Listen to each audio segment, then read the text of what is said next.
Panorama group, जो सोचता है वो करता है। आप देख रहे हैं न्यूज हाट, मैं नाजिम अली। देखिए, हमारी मौजूदगी अभी पटना सब्जी बाग में है। आपको बता दें कि आज 12 रबी अव्वल है। रबी अव्वल का ये महीना चल रहा है और इस महीने की 12 तारीख है और आज के तारीख में मुसलमान जश्न ईद मिलादुन नबी का जश्न मनाते हैं। आखिर रबी अव्वल के ही महीने में 12 तारीख को जश्न क्यों मनाते हैं? आज के दिन ऐसा क्या खास है कि पूरे मुस्लिम कौम के लोग आज जश्न में डूबे होते हैं और हर घर में खुशी का माहौल होता है? तो चलिए हम लोगों से जानेंगे और बात करेंगे और उनसे समझेंगे कि आखिर वो ख़ास बात क्या है जिसे लेकर आज मुस्लिम कौम जश्न मनाती, यानी जश्न ईद मिलादुन नबी का प्रोग्राम इनेकाद करती है। और आपको ये भी बता दूं कि रबी अव्वल के महीने में 1 तारीख से लेकर 12 तारीख तक हर रात जलसा इजलास प्रोग्राम होता है। चाचा, क्या नाम है आपका? मोहम्मद नईमुद्दीन रिजवी। जी, नईमुद्दीन साहब, मुझे ये बताइए, रबी अव्वल का महीना चल रहा है, आज क्या ऐसी खास बात है कि पूरे मुस्लिम कौम में, यानी कह ले तो पूरे दुनिया में मुस्लिम आज के दिन जश्न मनाते हैं? हुजूर सल्लल्लाहु अलैहि वसल्लम, मोहम्मद सल्लल्लाहु अलैहि वसल्लम आज ही के दिन सुबह सादिक के वक्त पैदा हुए थे। इससे पहले जो है अरब में लोगों का में बहुत जहालत था। औरत, मर्द, लड़का, बच्चा, यानी किसी तरह का कोई न अल्लाह को पहचानता था न दीन रसूल को पहचानता था। जाहिलन से भरा हुआ था, समझा ना? इसीलिए जो है जब वो आए तो लोगों को हिदायत दिए, इस्तेमाल किए, समझाए, तो लोग जो है सो आने धीरे धीरे रास्ता पर आना। मतलब हुजूर सल्लल्लाहु अलैहि वसल्लम की जब पैदाइश हुई तब लोगों को समझ आने लगा, उसके पहले अंधेरा था, जाहिलियत थी। उससे पहले जो है यानी ना माँ को पहचानता था, ना बहन को पहचानता था, ना टोला मोहल्ला के औरत को पहचानता था। सब जो है क्रिमिनल था, डकैत था, चोर था, बुराई करता था औरतें के साथ, जाहिल था, सब लूटता था। जब ये पैदा हुए, कुछ बड़े हुए, तो धीरे धीरे लोगों को समझाना शुरू किए, तो धीरे धीरे सब रास्ता पर आ गए और वहाँ से ये अपने दीन इस्लाम को वहाँ से चालू किए। इससे दीन इस्लाम की शुरुआत मतलब कहाँ से हुई? इन्हीं से दीन, सऊदी से, कहाँ से? हाँ, अरब से। सऊदी तो अब नाम रखाया, पहले इसका नाम अरब था, समझा न? कलाम मजीद हदीस इस समय अरब है, सऊदी नहीं है।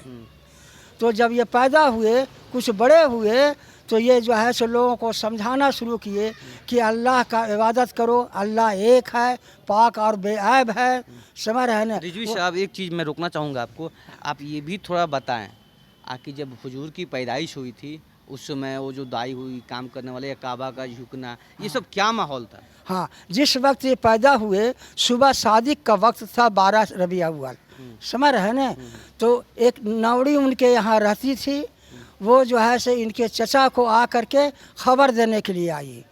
तो पहले का नौड़ी जो होता था उसी घर में रहता था, मतलब दाई उसके घर से वो अपने घर को हालत नहीं जानती थी, वही रहना, खाना पीना, सोना बैठना सब होता था। आके जब खबर दिया, खुशी का खबर, तो उनके चचा जो है इनको अंगुली का इशारा करके इनको आज़ाद कर दिया। समझ रहे? दाई थी घर में काम करने वाली, उसको आज़ादी मिल गई। हाँ, आज़ादी मिल गई। उसके बाद इनके दादा जो है मुतल्लिक का नाम, अब्दुल मुतल्लिक, ये जो है खाने काबा का उस वक्त जो है तवाफ़ कर रहे थे। ये बताते हैं कि जिस वक्त जो है मेरा पोता वहाँ पैदा हुआ तो हम देखा कि खाने काबा में घर की तरफ झुक गया। मतलब काबा इनके घर की तरफ झुक गया, समझ रहे हैं? और इसके बाद इनकी माँ का नाम था आमना खातून। आमना वो बताती है कि इनके पैदा होने के वक्त एक बिजली के जैसा ऐसा चमक हुआ कि हम जो है शाम शहर के पूरे यानी शहर को हमने देख लिया। यानी जो जश्न मनाते हैं, तो ये जश्न मनाने की खासियत क्या है? जुलूस निकालना, आज के दिन लोग घरों पे झंडा टांगते हैं, गाड़ी पे झंडा। खासियत ये है कि इनके पैदा होने के बाद लोगों में शऊर आया, अच्छा और बुरा का, कि हम यानी अल्लाह के बंदे हैं, हमको उनका जो है रोज़ा नमाज जैसे बताया कि करना चाहिए, समझ रहे हैं? लंच फंड चोरी डकैती ये सब बुराई नहीं करना चाहिए। और सबसे बड़ी बात थी कि इनसे पहले जो है किसी बच्ची को जब पैदा होता था तो जिंदे उसको खंद करके कब्र में डाल दिया जाता था। यानी बच्चियों को पहले जिंदा दफन कर दिया जाता था। लोग अपने आप को नीचे कह लें तो यानी कि नीचा समझते थे। तो उसके बाद इनके आने से समझाने से ये सब भी बंद हो गया। पूरे दुनिया में इस्लाम को इसने फैलाए, सारे दुनिया में इस्लाम को मानने वाला हो गया। ये अल्लाह ताला के आखिरी नबी थे, इनका नाम मोहम्मद सल्लल्लाहु अलैहि वसल्लम था। समझा? ये इनसे ये सब पूरे दुनिया को ये आईना दिखाए और पूरा दुनिया जो है आज के आदमी के जैसा रहना शुरू कर दिया। जैसे हर साल लोगों का बर्थडे मनता है, इसी तरह आज इनका बर्थडे मनाया जाता था। लोग इसमें खुशी से जुलूस निकालते हैं, नात पढ़ते हैं और एक जुलूस के शक्ल में घूमते हैं। तो इससे क्या मतलब माहौल मिलता है? इससे ये माहौल मिलता है कि हमने उनको आज अच्छी तरह से याद किया, हम उनके चाहने वाले मानने वाले हैं। और जो नहीं इस तरह करते हैं उससे उसका कोई फर्क नहीं पड़ेगा। तो ये सिर्फ हिंदुस्तान में ही मनाया जाता है या पूरी ऑल ओवर द वर्ल्ड इसको मनाया जाता है। वो हिंदुस्तान के लिए, पटना के लिए नहीं थे, पूरी दुनिया के लिए थे। अगर वो ना पैदा होते तो दुनिया ना बनती।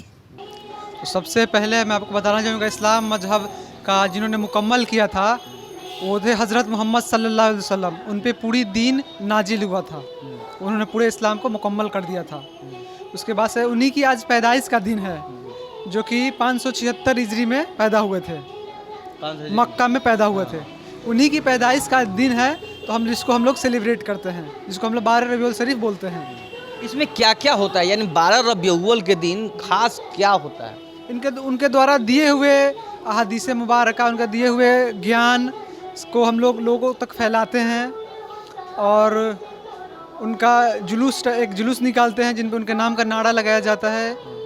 और फिर कुरान खानी होता है, फातिहा खानी होता है, फिर सिरनी बटता है, सभी लोगों में तकसीम किया जाता है। यही सब प्रक्रिया रहता है। अहमद, आप मुझे ये बताइए, जो 12 रबीउल का है ये सिर्फ भारत में ही मनाया जाता है या पूरे विश्व में मनाया जाता है? तो 12 रबीउल सिर्फ एक ऐसा चीज़ है जो कि भारत ही में नहीं बल्कि पूरी दुनिया इसको मनाती है और पूरी दुनिया में इसको सेलिब्रेट किया जाता है। चाहे वो हिंदुस्तान हो, पाकिस्तान हो, अरब ममालिक हो, चाहे वेस्टर्न कल्चर हो, ईस्टर्न कल्चर, पूरी दुनिया इसको मनाती है। जहाँ भी मुसलमान है वहाँ इस चीज़ को मनाते हैं, 12 रबीउल शरीफ को। उनकी जो कि हज़रत मोहम्मद सल्लल्लाहु अलैहि वसल्लम हमारे नबी हैं, उनकी पैदाइश का दिन सभी लोग सेलिब्रेट करते हैं। तो उसी के लिए 12 रबीउल शरीफ को हम लोग इसका सेलिब्रेशन करते हैं। तो आप लोगों ने देखा और सुना 12 रबीउल के तारीख, यानी आज जो जश्न ईद मिलादुन नबी मनाया जा रहा है, उसको लेकर मैंने खास लोगों से बातचीत किया जो इस्लाम के बारे में नॉलेज रखते हैं, जानकारी रखते हैं।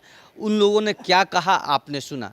अब आपकी राय क्या है? आप चाहें तो मुझे कमेंट बॉक्स में अपनी राय दर्ज कर सकते हैं। इसी तरह खबरों में अपडेट रहने के लिए देखते रहिए न्यूज़ हाट। धन्यवाद।